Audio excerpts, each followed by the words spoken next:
What if gunships fought Genghis Khan's army? 1219 AD Central Asia. Genghis Khan has just crossed into the Khwarezmian Empire with somewhere around 100,000 mounted soldiers. The Shah made the mistake. Are we serious? Honestly, let's be honest here. There is no way that Genghis Khan's army is ever beating gunship. I don't care if they don't get refills on artillery or fuel. There's no possible way. I don't care if it's 1,000 men or 1,000,000,000 men. There's no way, because you can't get to them. They're just shooting in the air. What do you do as a guy on a horse? What do you do? Throw rocks at it? I refuse to believe it. And Genghis Khan has decided that the appropriate response is the complete erasure of the Khwarezmian civilization from the map. Big cities like Bukhara are about to be reduced to rubble and memory. But today, something is circling 7,000 feet above the Mongol army. Look, you know how much 7,000 feet is? That's the highest mountain you will ever see. Most likely higher than that. There's no way that anything they could do to stop that. It's probably higher than the clouds. They're just seeing clouds and they're just seeing gunfire and people die around them. Something that shouldn't exist for another 800 years. A single AC-13OJ Ghost Rider gunship, the United States Air Force's flying artillery platform, has appeared in the skies over the Central Asian steppe and is currently watching 100,000 Mongol horsemen through sensors that can identify individual human beings from miles away. Now, before we get into what happens next, let's set some ground rules. Because if we don't, this is going to be a very short and very boring video. Here's the thing about most modern weapon versus ancient army scenarios. The ancient army sees something terrifying, panics, breaks, and runs. Battle over. That's realistic, but it makes for a terrible story. Okay. I'm glad he admit that, because honestly, back then, they would literally think that anything could be going on. All they're seeing is gunfire, and they don't know what guns are. So let's take that off the table. Genghis Khan's army doesn't panic. And honestly, that's not even much of a stretch. These are men who rode horses across the Gobi Desert as children, crossed mountain ranges in winter that killed thousands of their companions, and showed up on the other side ready to fight the next morning. A loud noise from the sky is not going to make these guys run home. Second thing, and this matters more than you'd think, the terrain. The approach to Bukhara crosses the Kizilkum Desert and opens onto the surrounding Central Asian steppe. Flat, dry grassland stretching hundreds of kilometers in every direction. In summer, the grass is dead and bone dry. This is important because it means the entire battlefield is essentially made of kindling. The Mongols know this. They've used steppe fires as a military tactic their entire existence, burning grasslands to flush enemies, create smoke screens. Yes, but wouldn't that be counterintuitive? Because these sensors, these modern day sensors, have detect systems that's like, well, I guess because of the heat sensors, you can't really tell where they are. But okay, let's just say they can't see them. What if the AC-130 don't shoot one single shot to anybody? What does Genghis Khan's do? Like, what do they do exactly? They can't shoot an arrow 7,000 feet up. Keep that in the back of your mind. It's going to matter. Now let's talk about the plane. The AC-13OJ Ghost Rider is not a fighter jet. It doesn't dogfight. It doesn't go fast. It flies at about 300 miles per hour in its firing orbit, well below its 416 miles per hour top speed, because the AC-130 isn't built for speed. It's built for patience. Think of it less like a plane and more like a flying artillery battery that never runs out of angles. Here's what it carries. A 105mm howitzer, the same gun you'd find on a ground artillery piece, except this one is bolted to the floor of an aircraft and fires out the left side. It shoots high explosive shells that can obliterate a building from 12,000 feet. A 30mm GAU-23 autocannon firing 200 rounds per minute, each high explosive round capable of shredding anything soft within its blast radius. And AGM-176 Griffin missiles for when you need to hit one specific tent. My G, I wasn't even counting in missiles. I was just talking about specifically gunfire. Missiles, that's literally OP. They're not winning. I don't care. I don't care. They're not winning. Are you serious? In what world would they ever win? What could they do? Blow up? The Griffins normally use GPS for mid-course guidance, which doesn't exist in 1219 AD. The crew would switch to laser-only targeting, slightly less precise at range, but more than enough to hit a command tent from 7,000 feet. The sensors are honestly the scariest part. The AC-130J carries infrared cameras, synthetic aperture radar, and electro-optical targeting systems that can identify individual human beings from miles away, day or night, through dust and light cloud cover. The infrared and electro-optical systems are the primary targeting tools. They're what locks onto a heat signature and guides the guns. The radar maps terrain and detects large formations, but it can't guide a 30mm round onto a single horseman. That distinction is going to matter later. The crew is 9, 2 pilots, a combat systems officer, a weapon system operator, a sensor operator, and 4 special mission aviators. Yep. The aircraft can stay airborne for roughly 10 hours before fuel becomes the deciding factor.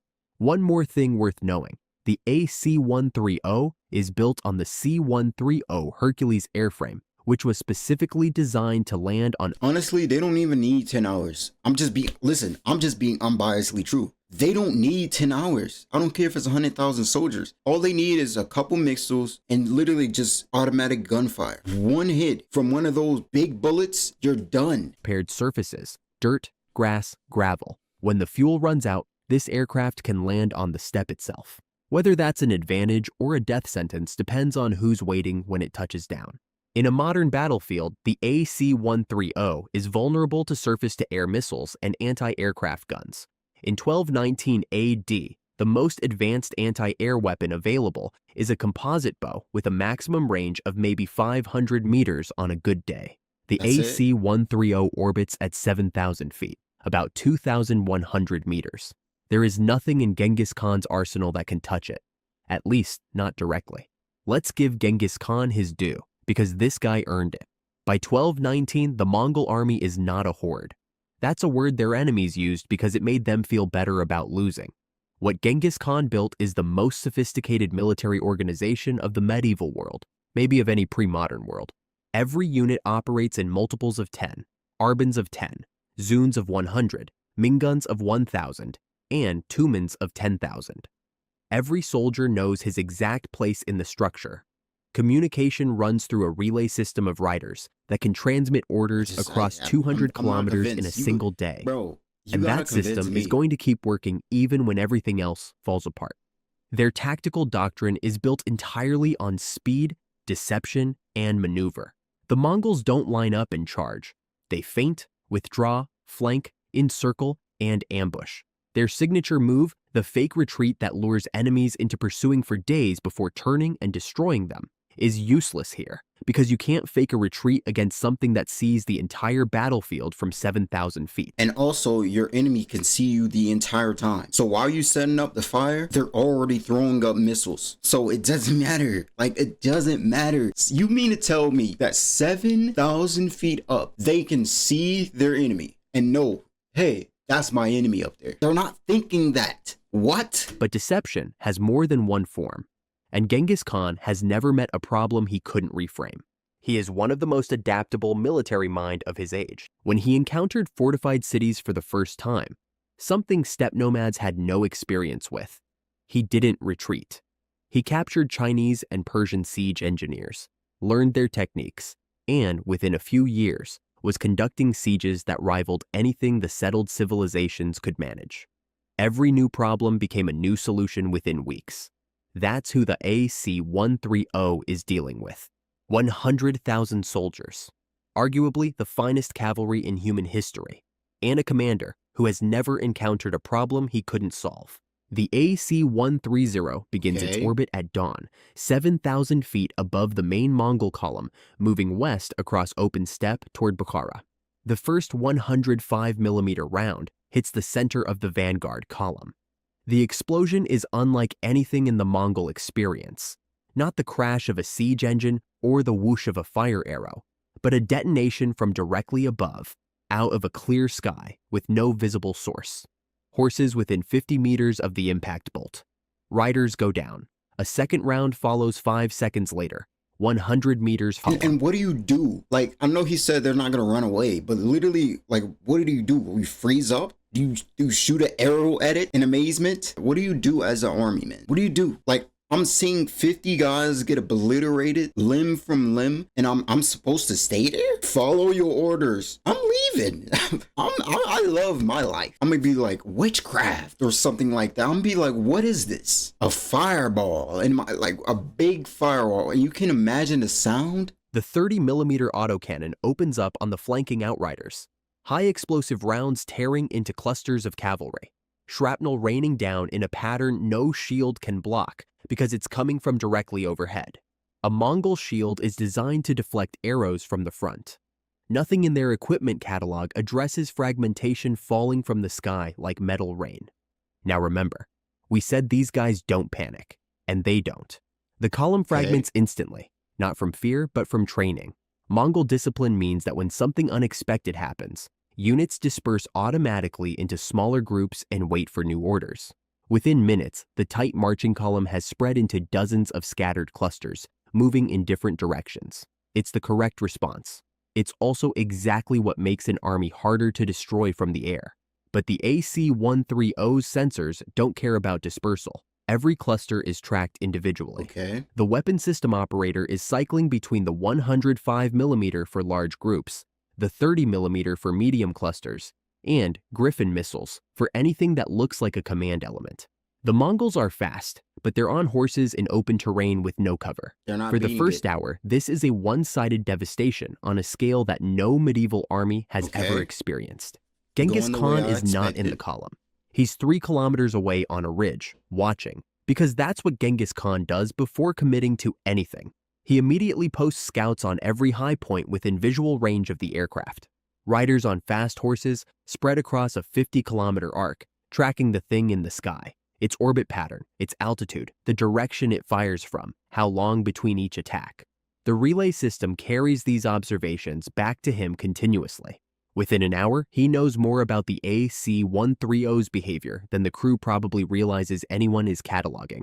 He notices 3 things. The weapon fires from the left side only. It circles, and it hits concentration. How would he know that? If you could know where the weapon is coming from relative to where the weapon is, how do you know it's coming from the left side of the AC-130? Or is he talking about like in position wise, like northwest, southeast? Rated groups far more than scattered riders. He doesn't know what sensors are, but he now knows that the thing in the sky finds clusters more easily than individuals. That's enough for his first order. Disperse further. But his second observation is more important. He watches the smoke from the explosions drift across the steppe. He watches the aircraft adjust its orbit when smoke passes between it and the targets below. And somewhere in the mind of a man... Oh, so it's flying low. Otherwise, how would the smoke reach the AC-130? Man who has used grass fires as a weapon since childhood. A connection forms. Genghis Khan orders every rider within signal range to dismount and set fire to the grass. The relay riders spread the order across the steppe in minutes. The communication system built for coordinating armies across continents, now coordinating the largest deliberate fire the Central Asian steppe has seen in decades. Surely thousands of soldiers would immediately die, right? From all this forest fire, because you said it was literally so dry, right? And you're just setting fires everywhere. Nobody got burnt. 1,000, 2,000, maybe 100,000. So a whole bunch of people set fire and everybody just went off and just escaped freely. My theory is if you set fire, you're automatically gonna get back from the fire, right? Because you don't want to die. It's fire. So all these soldiers that set the fire, say in spot A, right? They're moving to spot B now, right? If the AC-130 now understands that every single soldier who set the fire is moving to point B, they're gonna shoot at point B. You get what I'm saying? So it doesn't matter. It doesn't matter about this fire. Grass catches instantly. Within 30 minutes, a wall of fire is spreading across kilometers of open terrain. Not a controlled line, but a chaotic, expanding blaze, generating massive columns of smoke and rising heat that climb thousands of feet into the air. The fire front moves at 10 to 20 kilometers per hour depending on wind, sweeping through an area in minutes. Behind the fire front, the ground is charred and bare, and warm bodies against cooling black earth actually show up clearer on infrared, not harder. Genghis Khan doesn't know any of that, But his riders do know that a single fire only provides smoke cover for a few minutes before it passes through. So the relay riders carry a second order. Keep lighting new fires. Every group, every arbin, every zune. As you ride, set the grass ahead of you on fire before you enter it. Don't ride through one fire. Ride through a continuous chain of them. The accumulated haze from dozens of simultaneous fires hangs in the air even after individual fires pass, creating a low-altitude blanket of smoke and thermal interference across hundreds of square kilometers. Here's what this does to the AC-130. Sure, The infrared targeting system, which identifies targets by their heat signatures, suddenly has a problem. The ground below is a shifting patchwork of active fire. And you mean to tell me that all of the soldiers survived this big fire and not one soldier died? Where did they go exactly? This big old fire. People in California died over this stuff, but every single soldier survived this. The smoke didn't affect them. The smoke didn't affect their sight. Bro, get this out of here, bro. Recently burned earth still radiating heat, and smoke-covered areas where fresh fires are being lit. Individual humans and horses appear and disappear from thermal view as they ride through the chaos. Bro, this man literally died, bro. He's dead. Look at him. The smoke degrades the electro-optical cameras significantly. It degrades it. You know how strong and... Hold on, bro. How did it degrade it? Smoke can degrade this? Oh, it fogs it up? Still detect large formations through the smoke, but radar alone can't guide precision fire onto individual horsemen. It shows shapes and movement, not the kind of targeting resolution the 30mm needs to be surgical. The pilots climb to get above the worst of the smoke, while the weapon system operator switches between sensor modes. But every adaptation costs time and reduces accuracy. The 105mm is still firing. You don't need pinpoint targeting to drop a howitzer round into a general area. But the surgical 30mm work that was devastating the dispersed groups has dropped in effectiveness by more than half. The crew starts burning through more ammunition per confirmed kill, expending 2 or 3 rounds where one would have worked an hour ago. The constant climbing and repositioning to find clear targeting windows is also eating fuel faster than a standard orbit, a problem that won't matter now, but will matter very much in a few hours. And the Mongols are riding through the fire, because of course they are. Steppe fires are part of their world. Their horses have lived through grass fires their entire lives. The smell of smoke and the crackle of burning ground is as familiar to a Mongol horse as a stable. Bro, you can't just get used to that, bro. Come on, man. Let's be honest. They still human, bro. They still human. They just got used to it. Man, heck no, man. What? They got used to it? The smoke from using it so long? Man, nah, bro. It's basically like a house fire. The smoke from that literally can kill you. You can't breathe. And imagine how hot it is. I'm trying to... is to a European Let's one. just go with it. The army is now moving in the one environment the AC-130's sensors struggle with. A burning, smoke-filled landscape where thermal imaging becomes unreliable. Genghis Khan has just invented a countermeasure to infrared targeting using dry grass and a 13th century understanding of fire. He doesn't know what infrared means. He doesn't need to. He observed that the weapon in the sky finds its target somehow, and that flooding the battlefield with heat and smoke makes it less effective. That's enough. 4 hours have passed. The AC-130 has killed an estimated 3,000 to 5,000 Mongols. You know, I have a question. How does he know it's coming from the sky? How does he know that it's not ginormous? Devastating by any historical standard, but out of 100,000, it's a 3 to 5% casualty rate. The fire tactic has slowed the killing significantly, and the fuel gauge is now the most important instrument on the aircraft. Genghis Khan doesn't know about fuel, but he knows about endurance. Everything has limits. Horses tire, soldiers need sleep, siege engines run out of stones. Whatever the thing in the sky runs on, it will eventually run out. His entire strategy shifts from, how do I fight this? So the horses not getting exhausted, they're not being fed, they're tired, and they're smoke in the face, and they can't breathe. They're setting fires and getting away from these fires. Because if they didn't do that, they would literally immediately die. This is so simple. He orders a full strategic dispersal. The relay riders carry the command across the steppe, regroup at prearranged rally points in 48 hours. The army breaks into 100 independent groups of 1,000 riders, each moving in a different direction. The AC-130 can chase one group at a time. While it destroys one, the other 99 continue moving.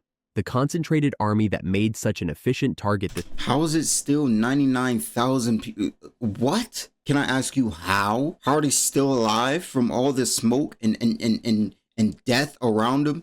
And let's be honest here. Let's just say 5,000 of them die. Genghis Khan's just gonna allow that to happen.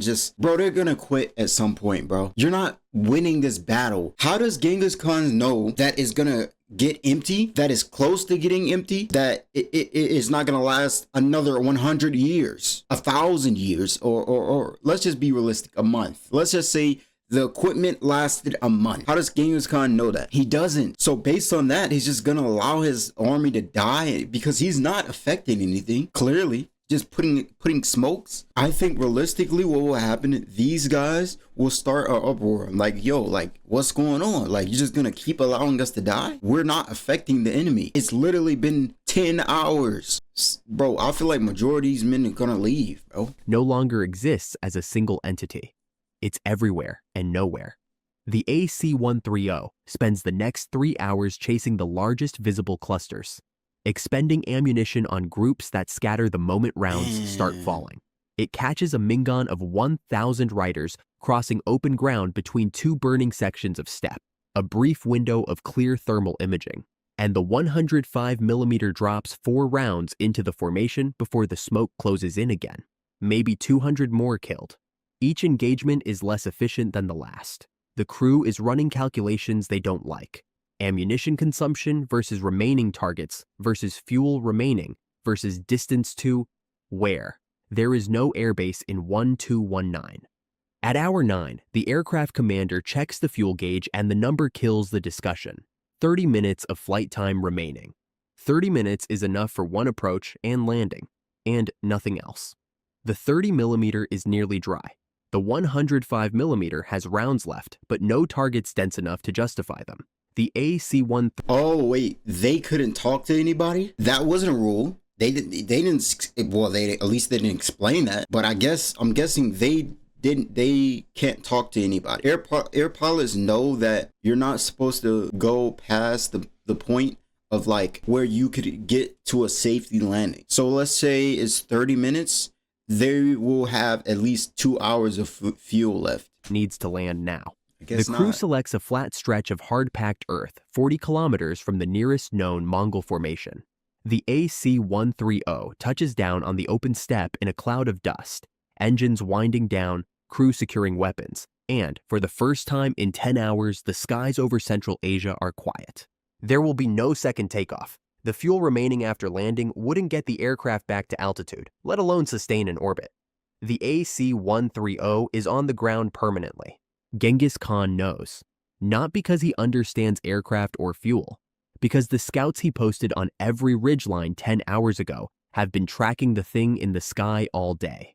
When it descends and stops moving, the reports— What? You know, bro, it doesn't have to be moving fast. An AC-130 could literally shoot over your head in minutes and literally gone. If it wanted to leave and land somewhere, you will never know. Let's just say we're in Texas. It literally can go halfway through Texas, bro, in minutes. There's no way that this army is going to track where it lands. Reach him through the relay system within the hour.